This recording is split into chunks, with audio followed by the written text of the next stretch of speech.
समीक्षा बैठक निष्पत्ति कोरापुटे आमर पार्टी पार्टी प्रोक्योरमेंट बाबद रिव्यू मीटिंग थिला। पार्टी प्रोक्योरमेंट पूरा 100% भल भाव सठिक भाव तार रिपोर्ट मत मिलला। धन्यवाद दूसरी माननीय जिलापाल महोदय को समस्त स्टाफ को समस्ते मिसी प्रोक्योरमेंट ठीक कर। एक भी चाषी टोकन फेल है नहीं कि पैसा जो अर्थ टीम आसूची अकाउंट को सब अकाउंट को पैसा ठीक भाव आसी गोटे भी कंप्लेन ना। सर जिले में जोटा कि माने एफएक्यू मान धान कौन चाषी अभियोग आनी एफएक्यू मान धान कौन कार भी जो एनालिसिस मेसीन आसला टेस्टिंग गोटे भी धान माने एनालिसिस है ठीक अच्छे। धीरे धीरे चाषी मैंने अभ्यस्त है सुखैक झाटिक आनी। अनेक चाषी एफएक्यू मान आनी क्या फेल कराए क्या मना कराए जे धान तुम नहीं जाओ समस्त को धान किणाई कौन से कंप्लेन आसी ना एवं सठिक भाव में प्रोक्योरमेंट हो जिले में मु तो भावुँ बहुत कंप्लेन कम कोरापुट जिले में। सर बीजेपी शासन शासन आसला समय प्रतिश्रुति देते कटनी छटनी हेनी बोली कि कटनी छटनी शिकार है कटनी छटनी देखूँ बहुत कम जगह जो आम भी एक्शन नहीं एपर्यंत भी एक्शन नि जाऊे। आमर मूल लक्ष्य हूँ कटनी छटनी आदौ हम ना किंतु जदि कौटी होमें पुणी एक्शन नौ पुणी पूरा तदारख करुँ। आम अनेक ऑफिसर मान एगेन्स्ट एक्शन नहीं अनेक कार्य ऑफिसर को सस्पेंड भी करूँ गुड़ाए मिल सील भी करूँ मिलर मान विरुद्ध भी एक्शन नहीं कथा हूँ कौन 24 वर्ष रोग हठात कि सांगे सांगे ठीक हो गोटे डाकरारे ना माननीय मुख्यमंत्री जो आशा रखिंट से आम कि परिमाण में सफल हो आगु निश्चित भाव में सफल हबू। कटनी छटनी पूरा बंद बंद करने आम लक्ष्य विकास चाष क्षेत्र चाषी नुआ किसी घोषणा कर लिफ्ट इरिगेशन कथा कहवा पूर्व समीक्षा करते खबर जीव कोरापुट अनेक योजना माननीय मुख्यमंत्री रखिंट कोरापुटर कृषक मान उन्नति आम कोल्ड स्टोर हम कोल्ड स्टोर डिक्लेयर अनेक जगह देखा आम से टेंडर फेंडर करवा प्रयास अच्छु नुआ जमी कोल्ड स्टोर हेले कृषक माने प्रोडक्ट जिनस गुड़ाक ठीक रखिपारे सेटा आम देखू। मांडिया चाष भल हो मांडिया केमती ठीक भाव में आउ लोक मान किणा एवं मांडिया ठीक लोक रेट पाइबे तापर सरकार ध्यान रख।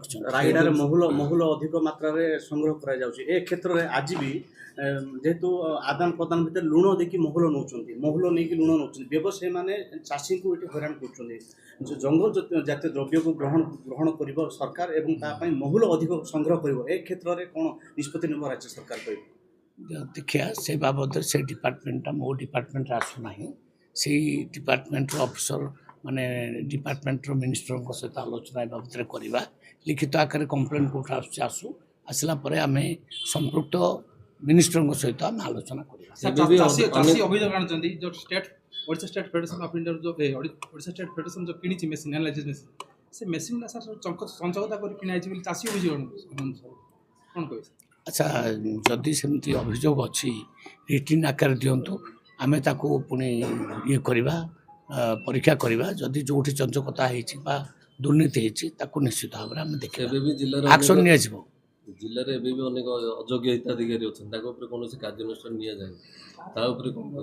अयोग्य हिताधिकारी कौ ये राशन सेटा कम चली आम अयोग्य हिताधिकारी को काटापी EKYC करूँ EKYC अनेक अयोग्य हिताधिकारी कटिले आपन जानते डेथ केस 4,20,000 कटी जो मैंने बहुत दिन है डेथ हो गले कि ना चाउल आसूला सेटा गोटे बहुत बड़ सफलता आमर एवं वर्तमान अनेक माने चाकरी कर लोक माने इनकम टैक्स पेमेंट कर लोक आड़ू सरेंडर कले कार्ड सरेंडर संख्या 86,000 बोली अबिका मो पाक रिपोर्ट आछी 86,000 लोक सरेंडर कर सारे आहरी अनेक सरेंडर कर डेली 3,000 ରୁ 4,000 माने ये अयोग्य हिताधिकारी लिस्ट माने माइनस होती ତେଣୁ ଏଇଟା ପ୍ରକ୍ରିୟା ଚାଲିଛି। EKIC ପୁରା ସରିନାହିଁ। ପୁରା ସରିଲା ପରେ ଜଣାପଡ଼ିବ କେତେ ଅଯୋଗ୍ୟ ହିତାଧିକାରୀ ବାହାରିଲେ ତା ଜାଗାରେ ପୁଣି ଆମେ ଯୋଗ୍ୟ ହିତାଧିକାରୀଙ୍କୁ ଦେବୁ। ଆଗରୁ ଯେଉଁମାନେ ଆପ୍ଲାଏ କରିଥିଲେ କାର୍ଡ଼ ପାଇଁ ତାର ସଂଖ୍ୟା ହେଉଛି 6,80,000। ତାକୁ ଆମେ ପୁଣି ସର୍ଭେ କରିବା ଆରମ୍ଭ କରିଦେଇଛୁ। ସେ ଯେଉଁମାନେ ସେ ଭିତରୁ ଯେଉଁମାନେ ଯୋଗ୍ୟ ସେମାନଙ୍କୁ ତୁରନ୍ତ କାର୍ଡ଼ ମଧ୍ୟ ଆମେ ଦେବୁ। ତେଣୁ ବଜାରରେ ଖାଦ୍ୟ ଯେଉଁ ପ୍ରକାର ବଜାରରେ ଦରରେ ବିକ୍ରି କରାଯାଉଛି, ଯେଉଁମାନେ ଫୁଟପାଥରେ ଖାଦ୍ୟ ବିକୁଛନ୍ତି ସେମାନେ ପଲ୍ୟୁସନ ରହୁଛି ଅଧିକ, ସେ ମଧ୍ୟ ନିରୀକ୍ଷଣ ପାଇଁ ଅଧିକାରୀ ଆବଶ୍ୟକ ଅଛି। କୋରାପୁଟରେ ଆଜି ପର୍ଯ୍ୟନ୍ତ ନିରୀକ୍ଷଣ ତା ପାଇଁ କିଛି ନିର୍ଦ୍ଦେଶ ରହିବ କି ଆଲୋଚନା ହେବ କି ସାର୍? ନାଇଁ, ଯେଉଁମାନେ ଖାଦ୍ୟ ଯେଉଁ ବିକୁଛନ୍ତି ମିଲାବଟ ଖାଦ୍ୟ ହେଉ ବା ପ୍ରଦୂଷିତ ଖାଦ୍ୟ ହେଉ ସେଗୁଡ଼ା ଉପରେ ଜିଲ୍ଲା ପ୍ରଶାସନ ଆକ୍ସନ୍ ନେବ। ଆମର ବି ଡିପାର୍ଟମେଣ୍ଟ ଅଛି, ଆମର ବି ଆକ୍ସନ୍ ନେବେ।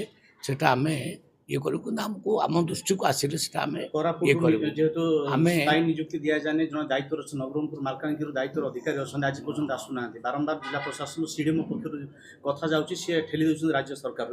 ଏ ଦିଗରେ କେମିତି ଦୃଷ୍ଟି ଦିଆଯିବ ସାର୍? ନାଇଁ, ଠିକ୍ ଅଛି। ଯଦି ସେମିତି କିଛି ପ୍ରୋବ୍ଲେମ୍ ଅଛି ଆମେ ତାକୁ ଆଗକୁ ଦେଖିବା କେମିତି ସେଇଟା ରେଗୁଲାରଲି ମାନେ ଇଏ ହେବ। ଅଫିସର ନିଯୁକ୍ତି ହେବେ, ସେ ଅଫିସର କେମିତି ମାର୍କେଟରେ ଦେଖିବେ ଯେ ଏଇ ଯେଉଁ ବାଜେ ଜିନିଷ ନ ମିଳୁଛି ଖାଦ୍ୟ ସେଟା ଉପରେ ଦେଖିବେ। ରବି ଋତୁ ପାଇଁ ସରକାର କ'ଣ ଟାର୍ଗେଟ୍ ରଖିଛନ୍ତି? ରବି ଋତୁ ତ ବୋଧେ ମାନେ କୋରାପୁଟ ଜିଲ୍ଲାରୁ ରବି ପାଇଁ ଇଏ ପ୍ରୋକ୍ୟୁରମେଣ୍ଟ ବୋଧେ ହେଉନାହିଁ। ରବି